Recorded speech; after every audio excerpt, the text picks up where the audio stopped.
ராமாயணம்ங்கிற காவியம் பொதுவா சிங்கார ரசப்பிரதமானது.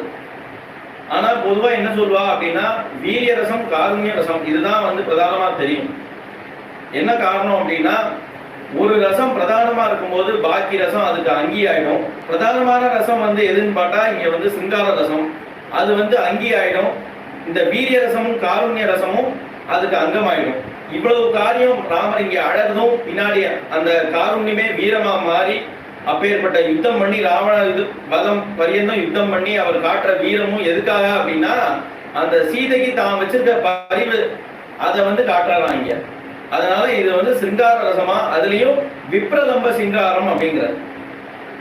ஏன்னா எதுவுமே ரொம்ப சம்யோகத்துல இருக்கும்போது அவ்வளவு பிரேமை இருக்குமாங்கிறது கூட சந்தேகம். இப்ப பிரிஞ்சிருக்கா அப்ப இவளோட பிரேமையை பாக்குறாளாம். அதனால இது விப்ரலம்ப சிங்காரம்.